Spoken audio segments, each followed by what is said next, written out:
Students, बेटा chapter number 4 start किया हुआ है हमने। नेक्स्ट टॉपिक कंप्यूटर सिमुलेशन है। उससे पहले हम uses of computer different fields के अंदर डिस्कस कर चुके हैं, बिजनेस के अंदर, ई कॉमर्स के अंदर, और इंडस्ट्री हमने देखा कंप्यूटर कहाँ कहाँ इस्तेमाल होता है। Next computer simulation. तो पहले तो देखते हैं कंप्यूटर सिमुलेशन क्या है। कंप्यूटर सिमुलेशन से मुराद with the help of computer, जब आर्टिफिशियल इन्वायरमेंट क्रिएट करते हैं आप कंप्यूटर के अंदर, कंप्यूटर को इस्तेमाल करते हुए एक ऐसा माहौल, एक मसनूई माहौल बनाना जो कि बाहर, कंप्यूटर के बाहर एग्जिस्ट कर रहा हो। एक आर्टिफिशियल इन्वायरमेंट क्रिएट करना with the help of computer जो कि डायनामिक रिस्पॉन्सेज को शो कर रहे हो। डायनामिक रिस्पॉन्सेज मीन जो स्टैटिक ना हो, रुके हुए ना हो, तो उसको हम कहते हैं हम कंप्यूटर सिमुलेशन कर रहे हैं। तो computer simulation create dynamic responses by computer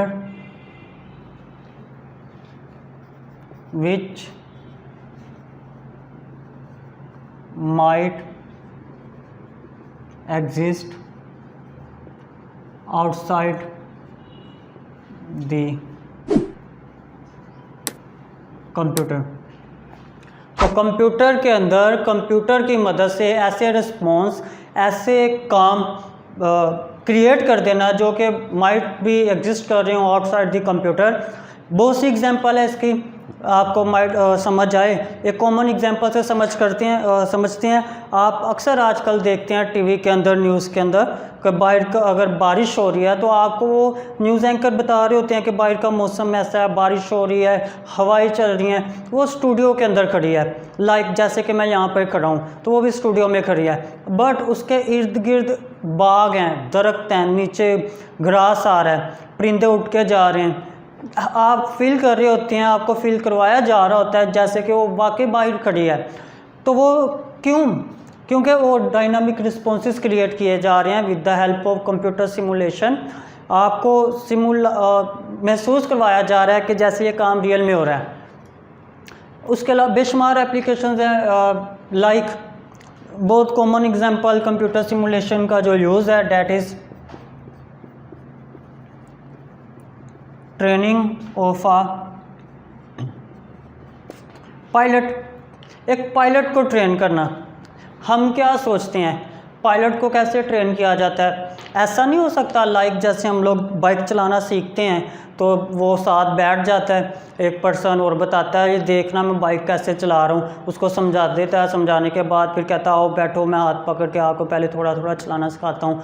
Aahista Aahista उसको ट्रेन करता है। ऐसा प्लेन में नहीं आप कर सकते। अगर हम पायलट को ऐसे करें कि पायलट के साथ उसका एक ट्रेनिंग बैठा दिया जाए और पायलट उसको 2-4 दिन दिखा के जी देखो जी मैं कैसे चला रहा हूँ, मुझे नोट करें। उसके बाद बताने के बाद दरमियान में कहीं पर 4-5 दिन के बाद कि अच्छा थोड़ी जी आप भी ट्राई कर लो थोड़ी सी। अब वो जो ट्रेनिंग है वो ट्राई करते करते पायलट गिरा दिया, प्लेन को क्रैश कर दिया, तो बहुत ज़्यादा नुकसान हो सकता है। पायलट को ट्रेन नहीं कर सकते ऐसे नॉर्मल कि आप उसको डायरेक्ट प्लेन दे दें। पायलट को कैसे ट्रेन किया जाता है? With the help of simulations. Simulations के ज़रिए कैसे?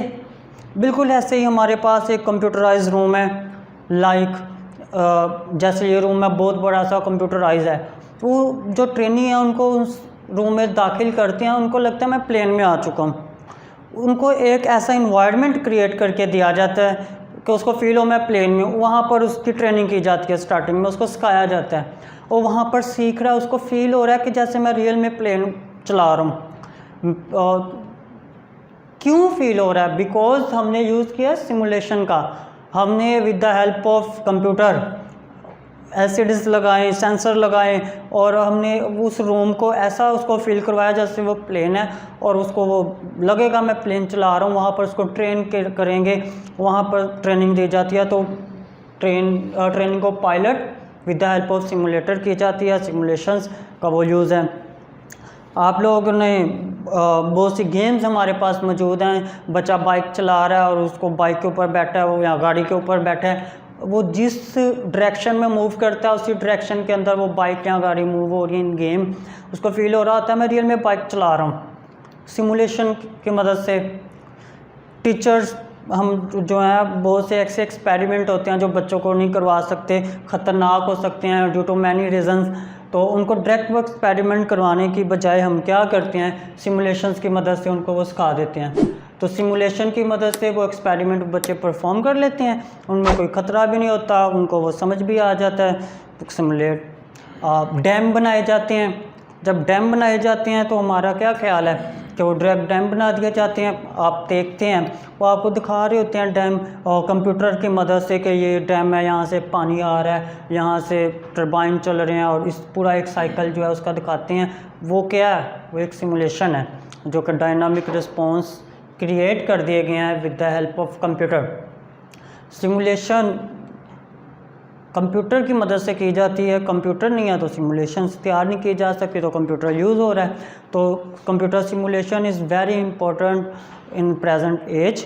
बहुत से ख़तरनाक एक्सपेरिमेंट एक्टिविटीज़ जो आप डायरेक्ट नहीं कर सकते या स्टूडेंट्स को नहीं करवा सकते, आप उनको सिमुलेशन की मदद से कर देते हैं, जिसके बहुत कॉमन एग्जांपल है ट्रेनिंग ऑफ अ पायलट। तो ये डायनामिक रिस्पॉन्सेज होते हैं। डायनामिक रिस्पॉन्सेज से मुराद समझ रहे हैं, स्टैटिक नहीं है। डायनामिक मीन जैसे मैं मूव कर रहा हूँ, ये नहीं कि एक तस्वीर लगी हुई है और वो तस्वीर को स्क्रीन पे दिखाएं हम कि ये सिमुलेशन तैयार हो गया, ना, बल्कि वो मूव कर रही हो, मोशन में हो कोई चीज़। डायनामिक का मतलब मोशन में जो चीज़ होती है, हरकत में होती है, तो ऐसी चीज़ों को क्रिएट करते हैं कंप्यूटर सिमुलेशन की मदद से। तो ये था हमारा use of computer in computer simulation. Next one is CAD and CAM. CAD stand for Computer Aided Design.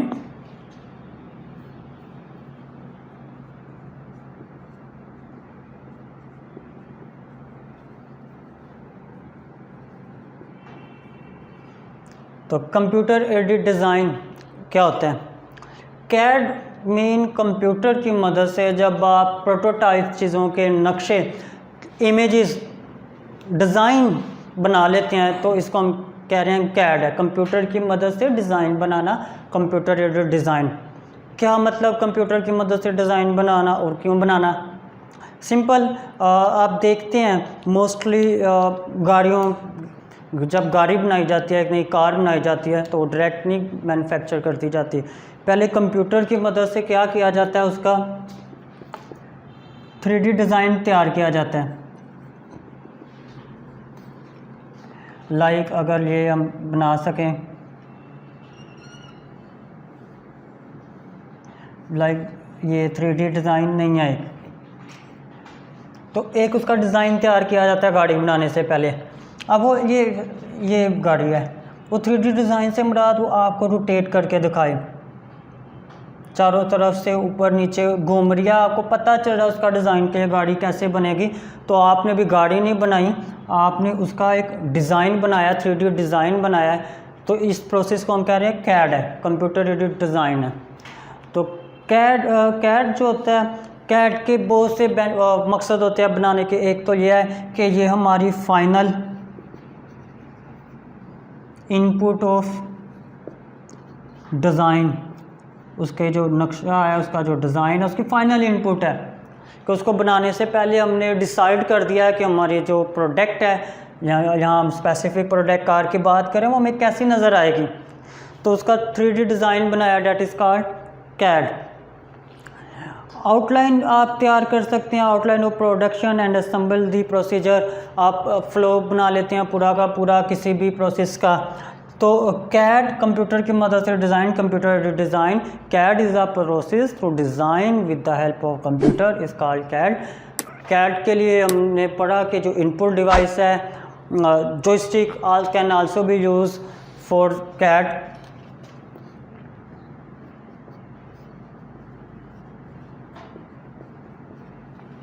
उसके अलावा माउस, ट्रैक बॉल, किसी भी डिवाइस को, एक अच्छी इनपुट डिवाइस को आप यूज़ करते हैं, स्क्रीन के ऊपर डिज़ाइन तैयार करते हैं, और जो डिज़ाइन है ज़्यादा बेहतर है जब वो 3D डिज़ाइन होगा और वो आपको रोटेट करके दिखाएं और बहुत ज़्यादा स्लो ना हो।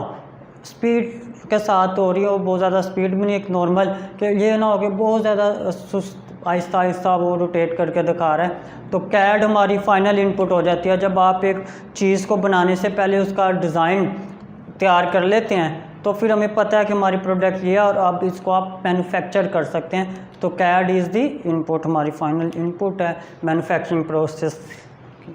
Next one is CAM. CAM stand for Computer Aided Manufacturing. CAD था design with the help of computer. आपने वो प्रोडक्ट नहीं बनाई बल्कि सिर्फ उसका एक डिज़ाइन बना लिया है। बट जब आप कहते हैं जी ये सारे का सारा चीज़ कंप्यूटराइज है, ये चीज़ कंप्यूटर ने मशीन को कंट्रोल किया और बनाया, तो आप कैम की बात कर रहे हैं। जब आपने उसको कैड के ज़रिए इनपुट दे दी डिज़ाइन, तो फिर नेक्स्ट काम है उस चीज़ को मैन्युफैक्चर करना, उस प्रोडक्ट को बनाना। तो उस चीज़ को बनाना, उस चीज़ को मैन्युफैक्चर करना with the help of computer. जब कंप्यूटर तमाम के तमाम ऑपरेशन को कंट्रोल कर रहा होता है तो हम उस प्रोसेस को कहते हैं CAM. All the operations of production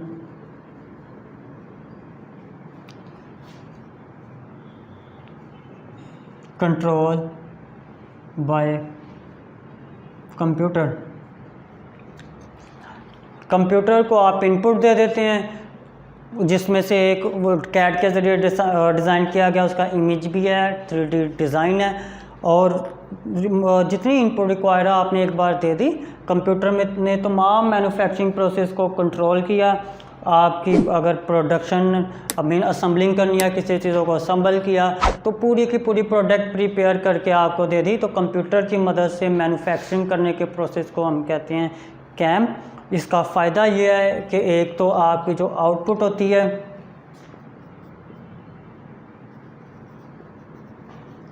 more reliable होती है, ज़्यादा रिलायबल होती है, और रिपीट होने वाले टास्क, एक ही काम जो बार बार हो रहा है, अगर वो आप ह्यूमन से करवाएं तो मे भी उसकी जो है एफिशिएंसी है वो चेंज होती जाए, कम हो जाए थोड़ी, कभी ज़्यादा कभी कम, तो सेम कंसिस्टेंसी नहीं रहती उसकी आउटपुट में। तो इससे जो हमारी आउटपुट जो आती है वो ज़्यादा कंसिस्टेंट एंड एक्यूरेट होती है। डेट्स वाई हम कह रहे हैं कि ये ज़्यादा रिलायबल होती है। तो कंप्यूटर, दो प्रोसेस हमने बात किए, एक computer aided design, computer aided design mean computer की मदद से डिज़ाइन करना। Next computer aided manufacturing, computer aided manufacturing से मुराद with the help of computer, जब आप चीज़ों को मैन्युफैक्चर कर रहे हैं, that is called CAM. Next is use of computer in medical field. अब मेडिकल में कंप्यूटर का क्या यूज़ होता है? तो जी बिल्कुल होता है यूज़। कहाँ पर होता है? बेशुमार ऐसी फील्ड्स हैं इन मेडिकल कि जहाँ पर कंप्यूटर लाजमी पार्ट बन चुका है हमारा, उसके बगैर मुमकिन नहीं है। सबसे सिंपल, पेशेंट का रिकॉर्ड रखना है, आपने ट्रैक रिकॉर्ड रखना है उस पेशेंट का, उसकी बीमारी का, उसके बिल्स का, कंप्यूटर की ज़रूरत पड़ जाती है। पेशेंट को मॉनिटर करना है, पेशेंट के टेस्ट करने हैं, स्कैन करना है, तो कंप्यूटर की ज़रूरत पड़ जाती है। तो सबसे पहले डिस्कस करते हैं पेशेंट की। जब आप मॉनिटरिंग कर रहे होते हैं तो वहाँ पर कंप्यूटर कहाँ पर ज़रूरत पड़ जाती है आपको?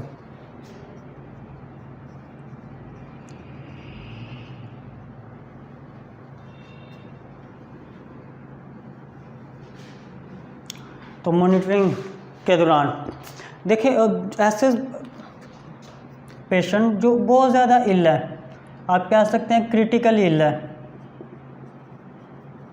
जिसको हम जैसे कि आम ज़ुबान में कहते हैं जी होश में नहीं है या आईसीयू में है। ऐसे मरीज़ जो कि इस काबिल नहीं है कि वो आपको बता सके अपनी सिचुएशन को, तो वो वेरी क्रिटिकल इल जो पेशेंट हैं उनको आपने मॉनिटर करना है। आईसीयू में अक्सर लोग होते हैं मरीज़, तो वो बेचारे इस काबिल नहीं होते कि बता सके अपनी सिचुएशन को। तो डॉक्टर्स को कैसे पता चलेगा इनकी सिचुएशन? वो फिर यूज़ करते हैं वहाँ पर कंप्यूटर को, उस रूम का और वहाँ का जो टेम्परेचर कंट्रोल किया जा सकता है, टेम्परेचर की इंफॉर्मेशन, उस पेशेंट के साथ हमने डिफरेंट सेंसर लगा दिए हैं वो सेंसर्स क्या करते हैं, उनके हार्ट बीट, उनका टेम्परेचर बॉडी का, उनका ब्लड प्रेशर और डिफरेंट जो उसकी एक्टिविटीज़ हैं वो सारी की सारी कंट्रोल या मॉनिटर कर रहे होते हैं। जैसे ही कोई एबनॉर्मेलिटी आती है, उनकी हार्ट बीट ज़्यादा हुई नॉर्मल रूटीन से, blood pressure, sugar level, temperature, तो वो खुद तो नहीं बता सकता पेशेंट, तो वो जो डिवाइसेस लगी हैं, जो सेंसर साथ लगाए गए हैं, वो फ़ौरन साउंड क्रिएट करते हैं जिससे पता चल जाता है कोई प्रॉब्लम हो चुकी है। आपने अक्सर टीवी में देखा होगा, जो मोस्टली हमें दिखाते हैं, एक पेशेंट पड़ा होता है, साथ में उसके एक इस तरफ डिवाइस पड़ी होती है जिसके ऊपर उसके हार्ट बीट आ रही होती है इन दी लाइन ऑफ ग्राफ, वेव की फॉर्म में, ग्राफ की फॉर्म में। थोड़ी सी प्रॉब्लम होती है तो बीपिंग शुरू हो जाती है, साउंड क्रिएट हो जाता है जिससे पता चलता है कि कोई प्रॉब्लम हो चुकी है। तो सेंसर लगे होते हैं जो जैसे ही एबनॉर्मेलिटी आती है वो साउंड क्रिएट करते हैं, बता देते हैं कि सिचुएशन अलार्मिंग है, जिसकी वजह से पता चल जाता है डॉक्टर्स को या आसपास के जो लोग हैं कि कोई प्रॉब्लम है, वो देख लेते हैं। तो वेरी क्रिटिकल इल जो पेशेंट है उनको मॉनिटर करने के लिए आप मेडिकल फील्ड के अंदर कंप्यूटर को यूज़ कर रहे हैं। ये कुछ यूजेस, तो इसके अलावा बेशुमार फील्ड्स हैं मेडिकल में जहाँ मॉनिटरिंग के लिए आप पेशेंट को मॉनिटर करना है, एनी टाइप ऑफ पेशेंट, तो आप वहाँ पर यूज़ ऑफ कंप्यूटर कर रहे हैं। सिमिलरली आपने पेशेंट का रिकॉर्ड रखना है,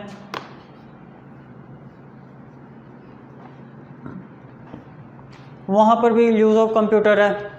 अब मुख्तलिफ़ तरह का रिकॉर्ड हो सकता है। लाइफ शुरू करते हैं पेशेंट के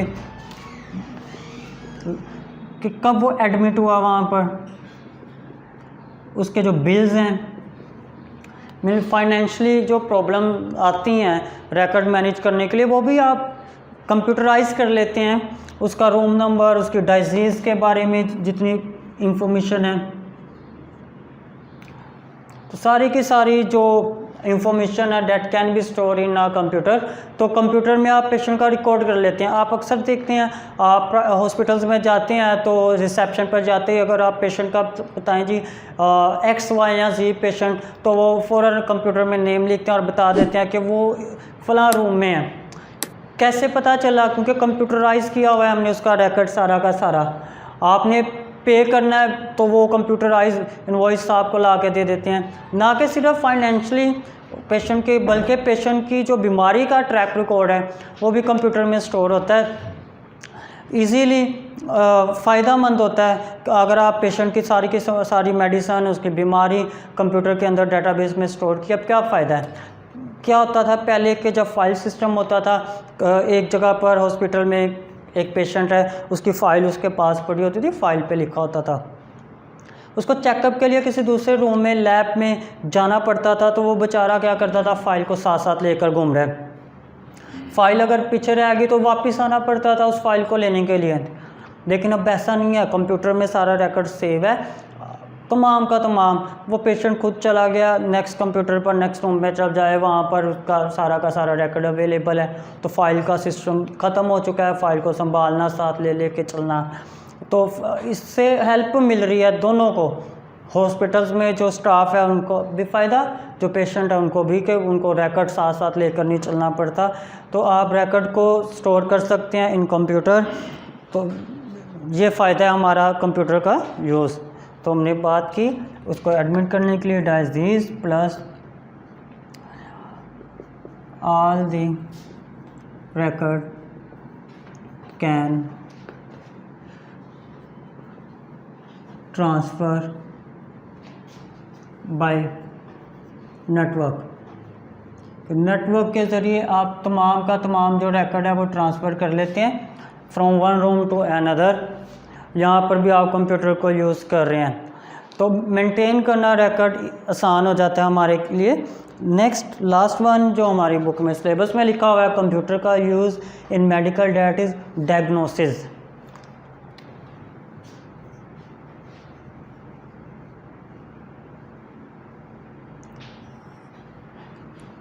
बीमारी का पता लगाना, मर्ज़ का पता लगाना। तो डायग्नोसिस, किसी भी मर्ज़ का पता लगाना तो डॉक्टर्स हेल्प लेते हैं किसी स्कैनर की, किसी सेंसर की, किसी ऐसी डिवाइस की, कंप्यूटराइज्ड डिवाइस की, जिससे उसको पता चले, डिटेक्ट हो कि क्या है। लाइक कैंसर से अफेक्टेड सेल का पता लगाना है तो स्कैनर के ज़रिए रेज एंटर की जाती है उसकी बॉडी के अंदर, उस टारगेटेड एरिया के अंदर, और वो जितने भी अफेक्टेड सेल्स हैं वो सारे प्रोमिनेंट हो जाते हैं रेस्ट ऑफ सेल्स से, पता चल जाता है कि ये बॉडी का इतना पार्ट अफेक्ट हो चुका है। इसी तरीके से डॉक्टर यूज़ करते हैं कैट स्कैनर,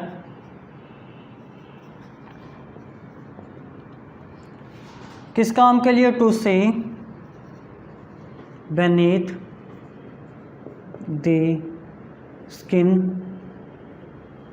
of patient।